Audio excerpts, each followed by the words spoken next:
অনেকেই বলে এক জালে ভুড়ি খেতে ভালো লাগে না। এভাবে একবার রান্না করে খেয়ে দেখবেন তো হাত কামড়িয়ে খেতে মন চাইবে। আজকে আমি আমার মাকে দিয়ে রিভিউ দিয়েছি, বলেছি আমি আজকে রান্না করেছি, তুমি আজকে খেয়ে রিভিউ দাও কেমন লেগেছে।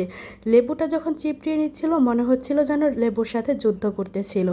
যেই মাখিয়ে নিয়ে এক লোকমা মুখে দিচ্ছিল আর বলছিল, গেদি এত বেশি মজা হয়েছে খেতে, যা বলার মতো না। আমি বললাম এটাই তো শোনার অপেক্ষায় ছিলাম, এতটা অসুস্থ শরীর নিয়ে রান্না করেছি, আর যদি খেতে মজাই না হয় তাহলে আমার রান্নাটা সার্থক হলো কিভাবে।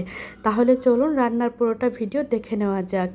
এখানে আমি চুলায় একটা কড়াই বসিয়ে নিয়েছি, আর কড়াইয়ের মধ্যে ভুঁড়িটা পরিষ্কার করে ধুয়ে তারপর দিয়ে দিলাম স্বাদ মতো লবণ, 1 চামচ হলুদের গুঁড়া, 1.5 চামচ ধনিয়া গুঁড়া, 1 চামচ জিরা গুঁড়া, 1 চামচ উঁচু করে ভর্তি করে মরিচের গুঁড়া, আর দিয়ে দিলাম 2 টেবিল চামচ আদা রসুন বাটা। দিয়ে সবগুলো খুব ভালো করে মাখিয়ে নিচ্ছি। খুব ভালো করে মাখিয়ে নিতে হবে। মাখিয়ে নেওয়া হয়ে গেলে তারপর এখানে আমি দিয়ে দেব পানি। পানিটা এমনভাবে দেব যেন সবগুলো ভুঁড়ি পানির নিচে ডুবে থাকে। এই পানির মধ্যেই ভুঁড়িটাকে খুব ভালো করে সিদ্ধ করে নেব। এখানে আর দ্বিতীয়বার পানি দেব না, এই একবারে পানি দিয়ে তারপর ভুঁড়িটাকে ভালো করে সিদ্ধ করে নেব। ঢাকনা দিয়ে ঢেকে দিলাম সিদ্ধ হওয়ার জন্য। যখন পানিতে বলক চলে আসবে তখন চুলার জালটাকে কমিয়ে দিয়ে ঢাকনা দিয়ে ঢেকে দিতে হবে। আর মাঝে মাঝে ঢাকনাটাকে খুলে একটু নেড়ে চেড়ে দিতে হবে। খেয়াল রাখতে হবে যেন নিচে পোড়া লেগে না যায়। আমি ঢাকনাটা খুলে নেড়ে চেড়ে দিয়ে আবার ঢাকনা দিয়ে ঢেকে দিলাম। আমি এভাবে অনেকবার ঢাকনাটা খুলে নেড়ে চেড়ে দিয়েছি। আবার ঢাকনাটা খুলে নিচ্ছি। দেখেন পানিটা কিন্তু একদম শুকিয়ে গিয়েছে। আর আমি যখন এই ভুঁড়িটা সিদ্ধ করতে দিয়েছি এখানে কিন্তু কোনো রকম তেল ব্যবহার করিনি। ভুঁড়ির মধ্যে যতটুকু তেল ছিল ওই তেলটাই কিন্তু উঠে এসেছে। আর যতটুকু বাড়তি পানি ছিল সবটুকু পানি কিন্তু খুব ভালো করে শুকিয়ে নিয়েছি। এখানে কিন্তু কোনো রকম পানি থাকা যাবে না।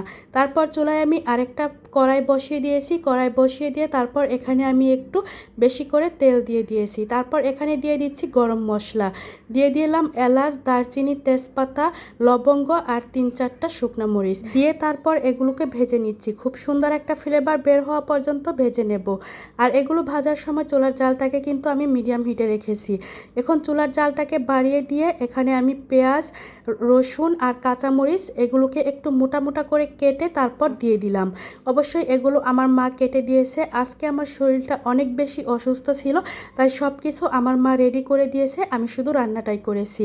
এখন চুলার জালটাকে বাড়িয়ে দিয়ে তারপর এগুলোকে একটু নরম করে ভেজে নেব। অনেক বেশি লাল করে ভাজবো না।